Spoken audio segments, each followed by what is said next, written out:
శ్రీ గురుభ్యో నమః 2025 జనవరి 11వ తేదీ శనివారంతో ప్రారంభమై 20వ తేదీ సోమవారంతో అంతమయ్యేటువంటి జనవరి నెల రెండవ 10 రోజులకు మేషరాశిలో జన్మించిన జాతకులకి ఫలితాలు, సూచనలు, సలహాలు క్లుప్తంగా 3 పాయింట్లలో తెలియజేయబోతున్నా. ముందుగా ఒక చిన్న ముఖ్య గమనిక. సోషల్ మీడియాలో ఈ రోజుల్లో ఏమీ లేనటువంటి దాన్నే ఏదో గొప్పగా ప్రచారం చేస్తారు. అందులో ఒకటి ఏమిటంటే, ఎవరో నా దృష్టికి తీసుకొచ్చారు. అదేమిటంటే, పుష్య పూర్ణిమ భోగి పండగ ఆరుద్రోత్సవం అనేది 100 సంవత్సరాల తర్వాత వచ్చింది, ఇది చాలా గొప్ప విశేషము అని ఎవరో ఒక సిద్ధాంతి గారు చెప్పారట. 100 సంవత్సరాల క్రితం వచ్చి లోపల ఎప్పుడు రాలేదని. అంటే ఆయనకు పూర్తి వివరాలు తెలియదేమో. 2006వ సంవత్సరంలోనే ఇది వచ్చింది. 2006వ సంవత్సరంలో ఐ థింక్ డేట్ కూడా నేను నోట్ డౌన్ చేసుకున్నాను. జనవరి నెల 13వ తేదీ ఆ రోజు శుక్రవారం, పుష్య పూర్ణిమ, ఆరుద్ర నక్షత్రం, భోగి పండగ. 2006. దానికి ముందు 1987 క్షయనామ సంవత్సరం జనవరి నెల 14వ తేదీ ఆ రోజు బుధవారం, పుష్య పూర్ణిమ, ఆరుద్ర నక్షత్రం, భోగి పండుగ. పనికి మాలినటువంటి వీడియోలు పెట్టి ప్రజల యొక్క బుర్రల్ని పగలగొట్టేటువంటి సిద్ధాంతులు ఉన్నటువంటి రోజుల్లో అలాంటి వారు చెప్పే మాటలను దయచేసి వినవద్దని నేను వినయపూర్వకంగా తెలియజేస్తున్నా. సరే, ఇప్పుడే కొంపలేం అంటుకుపో, ఇది 100 సంవత్సరాల తర్వాత వచ్చిందా, 1600 సంవత్సరాల తర్వాత వచ్చిందని కాదు. దీనివలన దీంతో పాటు ఇతరులు కూడా కొన్ని చెప్పి దానివలన ప్రజల్ని మసిపూసి మారడికాయ చేస్తున్నారు. కనుక సోషల్ మీడియాలో చూసేటువంటి వారు కొంచెం జాగ్రత్తగా ఆచితూచి అడుగులు వేయాల్సినంత అవసరం ఉందని కూడా గమనించండి. ఇక నెక్స్ట్, మేషరాశి జాతకులకి పాయింట్స్ నెంబర్ 1. 11వ తేదీ ఉదయం సూర్యోదయం నుంచి ప్రారంభమై 14వ తేదీ వేకుంజామున 4:20 వరకు ఉన్నటువంటి సమయం అంతా కూడా ఇది అటు ఇటు 50-50గా ఉంటుంటుంది. 11వ తేదీ మాత్రం కొంచెం కోపం హాట్గా ఉంటుంటారు. కొంచెం డబ్బులు ఖర్చు అవుతున్నాయనేటువంటి దానికి కారణంగా హాట్గా ఉన్నారా, లేకపోతే ఇంకేదన్నా ఇతర కొన్ని న్యూస్ విన్న కారణంగా హాట్గా ఉంటారనేది కొంచెం ఆలోచన చేయవలసినటువంటి విషయమే.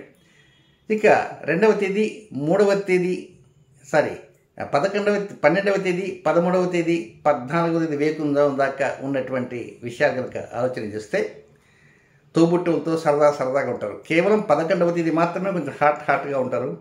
కొంచెం ఆవేశాన్ని కంట్రోల్ చేసుకుంటే మరింత అనుకూల పరిస్థితులు తప్పకుండా వస్తాయని మాత్రం చెప్పవచ్చు. ఏం చేద్దంటే, పండగ వాతావరణం వస్తుంది, ఒక్కోసారి చేతిలో కొంచెం లక్ష్మీ ప్రసన్నం తగ్గిన కారణంగా కూడా ఆవేశం ఎక్కువ వచ్చేటువంటి అవకాశాలు ఉంటాయి. నెక్స్ట్, 2వ పాయింట్, 14వ తేదీ వేకుంజామున 4:20 ప్రారంభమై 18వ తేదీ రాత్రి 9:29 వరకు ఉన్నటువంటి సమయం అంతా కూడా ఇది ఒకవైపు పండగ, హడావుడి, ఆనందం, సంబరం, దాంతోపాటు ఖర్చు, దాంతోపాటు సంతానానికి కొన్ని మనం ఏం చేశామా ఏం చేయలేదని ఒక బాధ, సంతానం చెప్పేటువంటి కోరికను తీర్చలేకపోతున్నామనేటువంటి ఒక ఏదో మనసుకు కొంచెం బాధ. కనుక పలాని వారు వారి సంతానానికి ఏదో చేసి పెట్టారు, మనం ఏం చేయలేదు, పక్కింటి వారు ఇలా అన్నారు, అవతలింటి వారు అలా అన్నారని శ్రీమతి గారు ఎవరు చెప్తే మనం కూడా చేస్తాం. వచ్చే సంవత్సరం తప్పకుండా, వచ్చే సంవత్సరం సంక్రాంతికో దసరాకో ఏదో చేస్తామని ఏదో నచ్చ చెప్పుకుంటూ వస్తుంటాం. మన ఆర్థిక స్థితులు కూడా కొంచెం గమనించుకోవాలి. పులిని చూసి నక్క వాత పెట్టుకున్నట్లు కుదరదు కదా. ఏదేమైనా 14వ తేదీ ఉదయం నుంచి 18వ తేదీ రాత్రి 9:29 వరకు వృత్తి, వ్యాపార, ఉద్యోగ, ఆరోగ్య, వాహన, గృహ, సంతాన స్థానంలో కొంత అనుకూలతలు అనేవి తక్కువగా ఉంటాయి, ప్రతికూలతలు ఎక్కువగా ఉంటాయి. వీలైనంత వరకు ఈ పండగ వాతావరణంలో ఒక్కోసారి ఈ జూద సంబంధ క్రీడలు ఉంటాయి కనుక అలాంటి క్రీడలకు కొంచెం దూరంగా ఉంటే మరింత మంచిదని నేను తెలియజేస్తున్నాను. ఏదైనా మీ ఆరోగ్య విషయంలో కూడా ఈ పండగకి ముందు, పండగ తర్వాత ఆరోగ్యం మీద కూడా కొంచెం జాగ్రత్త చూసుకోవాలి. వాహనం డ్రైవ్ చేసేటప్పుడు చాలా జాగ్రత్త తీసుకోవాల్సిన అవసరం ఉందని కూడా గమనించాలి. నెక్స్ట్, ఇంకా 3వ పాయింట్, 18వ తేదీ రాత్రి 9:29 ప్రారంభమై 20వ తేదీ అర్ధరాత్రి వరకు ఉన్నటువంటి సమయం మాత్రం ఇది కొద్దిగా అనుకూలతలు ఉంటాయి. ఆరోగ్యంలో కొంచెం మెరుగుపడినటువంటి వాతావరణం కనబడుతుంటుంది. రుణభారం తగ్గించుకోవడానికి అవకాశాలు వస్తుంటాయి. అలాగే శత్రువులు కూడా తాకిడి కూడా తగ్గినట్లుగా అనిపిస్తుంటుంది. క్రొత్త ఆలోచనలు, క్రొత్త సంకల్పాలతో ముందుకు దూకగలమనేటువంటి కొన్నంత ధైర్యం కూడా వస్తుంది. ఇక నెక్స్ట్ 14వ తేదీ మకర సంక్రాంతి. ఖచ్చితంగా భారత ప్రభుత్వ ఆమోద దుర్గణిత ప్రకారమే కాదు, నాసా టైమింగ్స్ ప్రకారం కూడా 14వ తేదీ ఉదయం 8:55 14వ తేదీ ఉదయం 8:55 జగద్రక్షణ సూర్య భగవానుడు మకర రాశి ప్రవేశం చేయడంతో ఉత్తరాయణ పుణ్యకాలం వస్తుంది. ఇది ఖచ్చితమైన టైం. మీరు టెలిస్కోప్స్ ద్వారా కూడా చూడవచ్చు.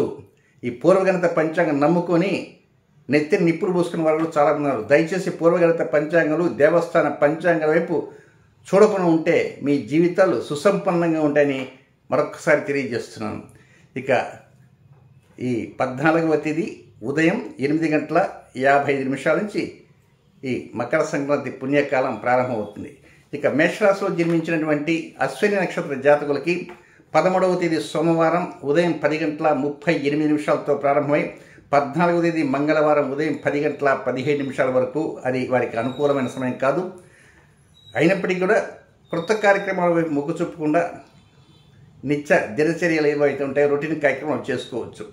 ఇక భరణి నక్షత్రంలో జన్మించిన జాతకులకి 14వ తేదీ మంగళవారం ఉదయం 10:17 ప్రారంభమై 15వ తేదీ బుధవారం ఉదయం 10:28 వరకు అది కొంత అన్ఫేవరబుల్ టైం.